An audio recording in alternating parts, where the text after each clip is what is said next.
Central FM, Equilibrio. Tenemos en la línea a Francisco Martín Moreno, que nos va a dar su comentario en torno a este canto boliviano, este llanto boliviano, Francisco, que todo está provocado por un serio y fatal error de Andrés Manuel López Obrador de haberse querido meter en la vida interna de Bolivia. ¿Cómo estás, Francisco? Te saludo con mucho gusto esta mañana. Bueno, encantado de poder comentar contigo este punto que es ciertamente muy delicado, porque sí es una cadena de equivocaciones. En primer lugar, Evo Morales es un golpista y bueno, es evidente que cuando él se da cuenta que había perdido el referéndum y que alegó que era su derecho humano, acceder de nueva cuenta a la presidencia de la República a partir del 2020, pues ¿cuál derecho humano? Si antes que el derecho humano está la Constitución de Bolivia. La Constitución de Bolivia establecía con toda claridad el mecanismo sucesorio y no lo ganó. Por supuesto que lo perdió Evo Morales. Evo Morales es un golpista y partamos de ese supuesto en donde México invita a un golpista a concederle el asilo. Y no solamente eso, porque ahí es donde comienza la cadena de las equivocaciones. Ya que llega a México, lo primero que tenía que haber hecho Evo Morales, de acuerdo a las convenciones internacionales, era guardar silencio y discreción y no hacer ningún comentario de ningún tipo, porque estás violando las convenciones internacionales. ¿Qué hizo Evo Morales? Bueno, Evo Morales lo que hizo con toda claridad fue violar esos convenios internacionales y el gobierno mexicano no dijo nada, absolutamente nada, pero claro que el gobierno boliviano no estuvo de acuerdo con esta posición porque se estaban violando estos acuerdos y ahora dice el gobierno de México que va a impugnar esto ante la Corte Internacional y bueno, yo creo que el primero que puede perder este caso es el gobierno mexicano porque él permitió que Evo Morales violara los acuerdos internacionales.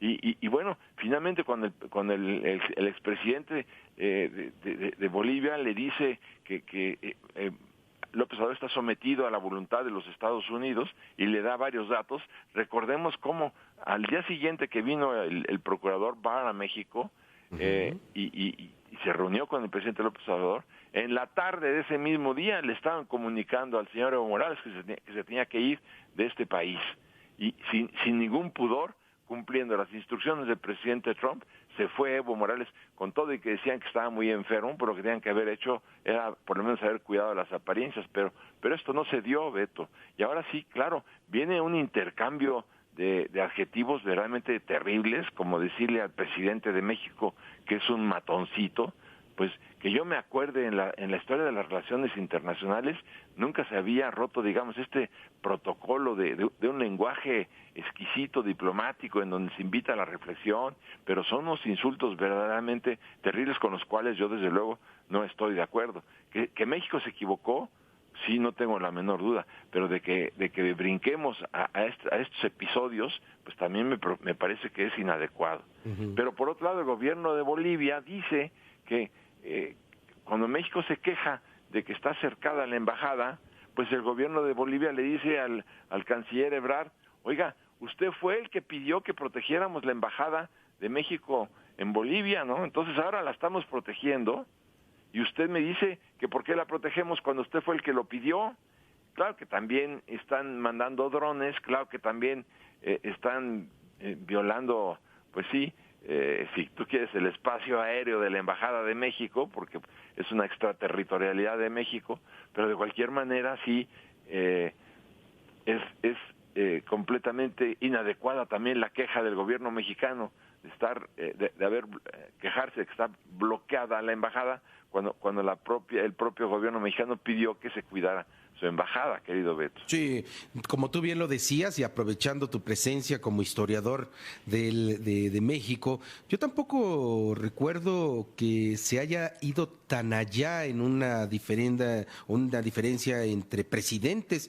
Poníamos aquí el caso, por ejemplo, de Vicente Fox y Fidel Castro, ¿no? Esta famosa come si te vas para que no te vaya a ver George Bush en la reunión allá en Monterrey. Monterrey, o también los dimes y diretes que se dieron entre Felipe Calderón y Hugo Chávez, pero se quedaban ahí.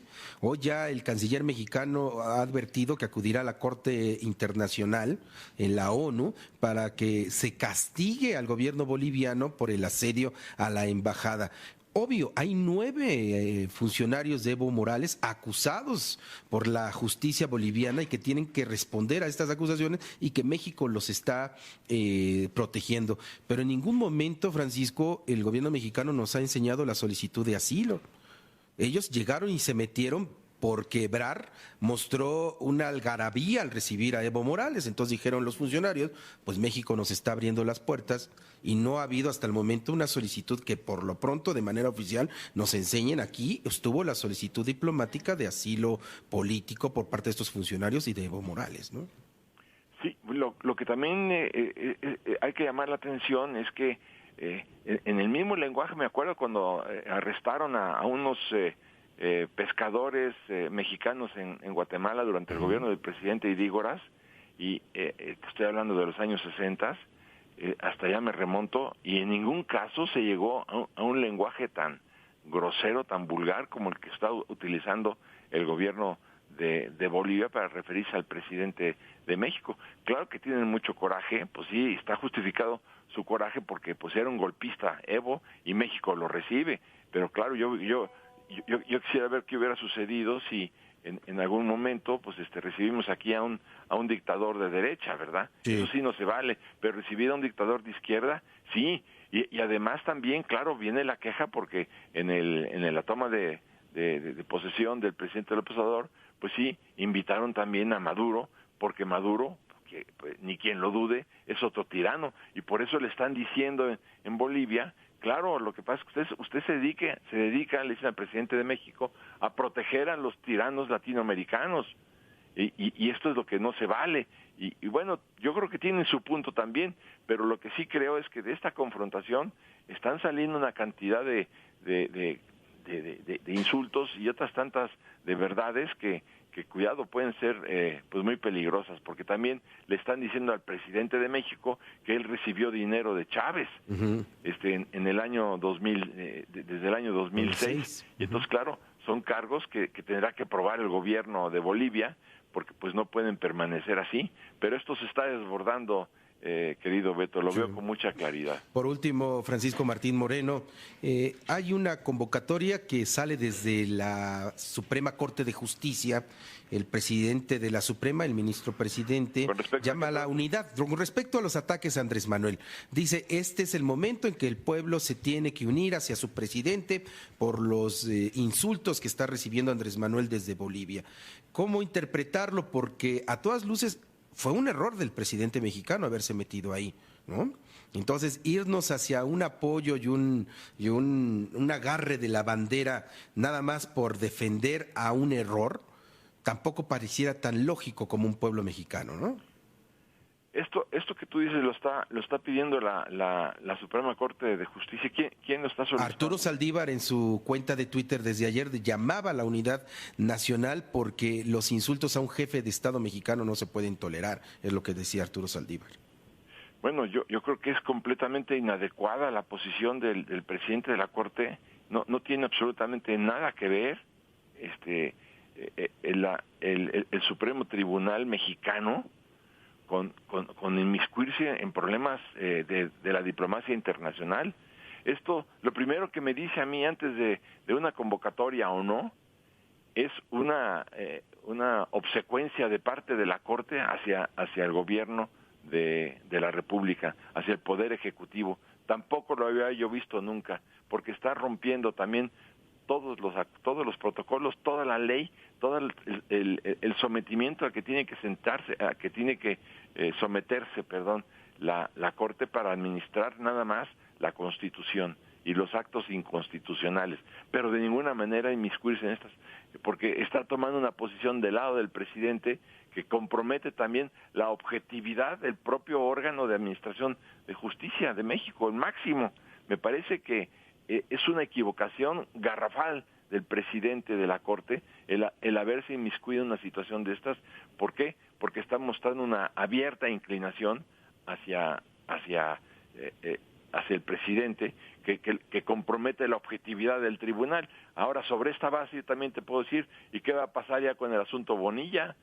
Pues si ya está en esta posición el presidente de la Corte, es bien claro que la Corte puede decidir en un momento dado que está bien que se quede 5 años el gobernador de Baja California.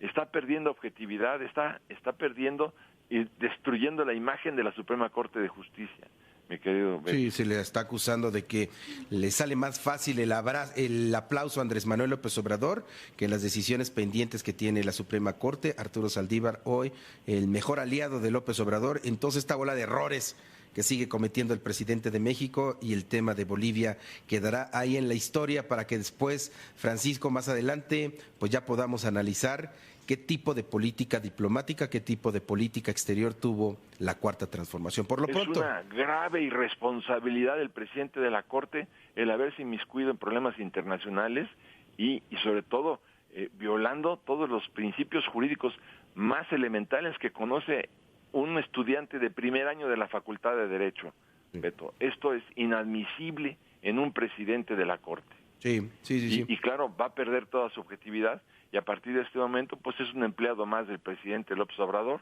lo cual tampoco habíamos visto hacía muchos años. No, ya habíamos dicho que el Poder Judicial podría ser el contrapeso real ante medidas, como tú dices, el de Jaime Bonilla, que se quiere quedar más años en el gobierno sin ningún tipo de elección. Después vendrán decisiones importantes, salarios máximos, el Tren Maya, el aeropuerto, pero hoy con estos aplausos fáciles de Arturo Saldívar, todo nos indicaría a que le va a decir al presidente: señor, lo que usted quiera, y esto no es nada sano para México. Muchas gracias, Francisco Martín Moreno, te agradecemos feliz muchísimo. Año y feliz Igualmente. año a todos ustedes y feliz año a tu enorme audiencia. Gracias por todo. Muchas gracias, Francisco Martín Moreno, feliz 2020 para ti, que sigan los éxitos, nos escuchamos la próxima semana.